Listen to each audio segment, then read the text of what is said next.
আমি তো বলছি আমাদের ঘুম ভাঙে না একটা ঘটনা না ঘটলে। এটা যদি উত্তরপ্রদেশ হতো, ডেড বডিটাও পাওয়া যেত না। হাতরাসে কি হয়েছিল মনে আছে? ধর্ষণ করে খুন করে পুড়িয়ে দেওয়া হয়েছিল, তারপরে বন্ধ হয়েছে। আমাদের দৃষ্টিভঙ্গিতে যদি আমরা পরিবর্তন না আনি, আইনসভায় যদি আইন আমরা তৈরি না করি, কোনোদিন এর পরিবর্তন হবে না। আজকে সেখানে সিসিটিভি ক্যামেরা ছিল বলে দোষীকে ধরা গেছে। এন্ট্রি এক্সিটের যে করিডোরগুলো, সেগুলো দেখে যে মূল অভিযুক্ত তাকে ধরা গেছে। এবং আমি মনে করি আইনসভায় এমন কঠোর আইন আনা দরকার যেখানে 7 দিনের মধ্যে এই খুনি এবং ধর্ষকদের একদম এনকাউন্টার করে মারা উচিত। আমি একদম দ্ব্যর্থহীন ভাষায় বলছি, কেন আপনি 5 বছর 6 বছর 7 বছর ধরে ট্রায়াল চালাবেন মশাই? একটা লোককে আন্ডার ট্রায়াল, একটা প্রিজনারকে আমি যদি 7 বছর জেলে রাখি, আমার রোজ যদি তাকে থাকাতে আর খাওয়াতে দিনে 200 টাকা খরচা হয়, তাহলে 1 মাসে 6000 টাকা খরচা হয়, 1 বছরে 73,000 টাকা খরচা হয়।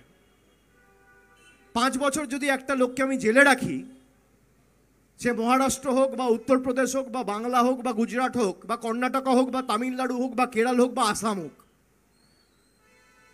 প্রতি বছর তার লালন পালন করতে 73,000 টাকার খরচা।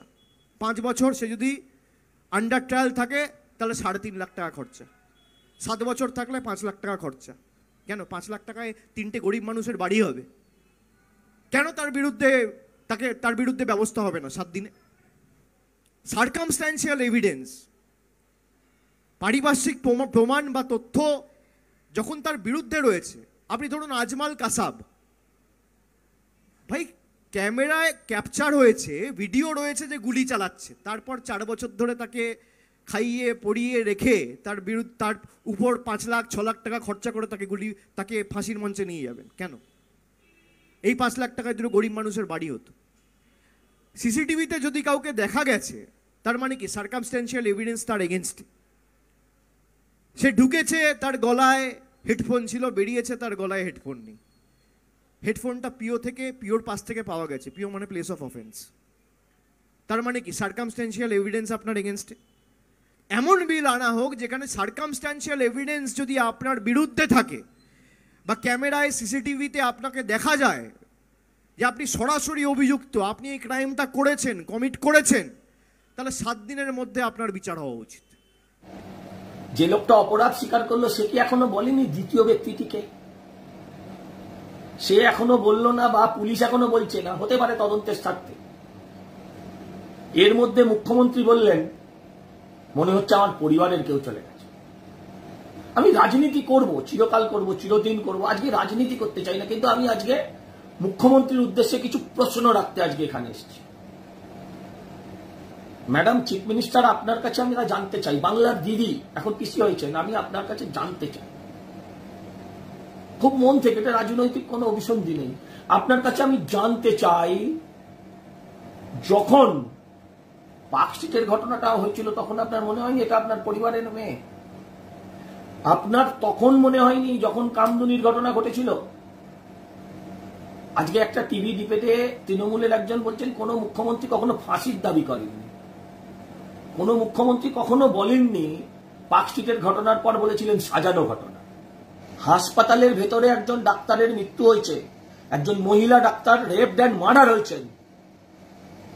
আপনি স্বাস্থ্যমন্ত্রী, আপনি পদত্যাগ করবেন না, আপনি এর দায় নেবেন না, আপনি শুধু লোককে ফাঁসিতে ঝোলাবেন, নিজের ঘাড়ে কোনো দায়িত্ব নেবেন না।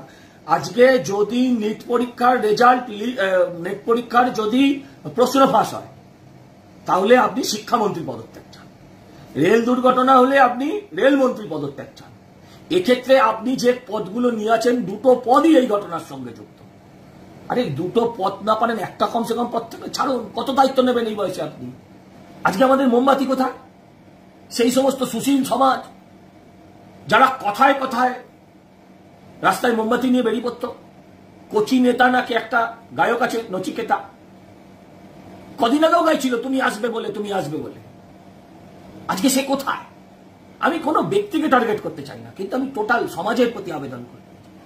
আমরা সরকারকে একটা ওয়ার্নিং দিতে চাই, যাতে সত্যিকারের সরকার বোঝে ওই ভাইপো দাঁড়িয়ে দাঁড়িয়ে ভাষণ দেবে এনকাউন্টার করা উচিত, আর কামদুনির অপরাধীদের নিরাপত্তা দেবে, এই নাটক যেন বন্ধ হয়।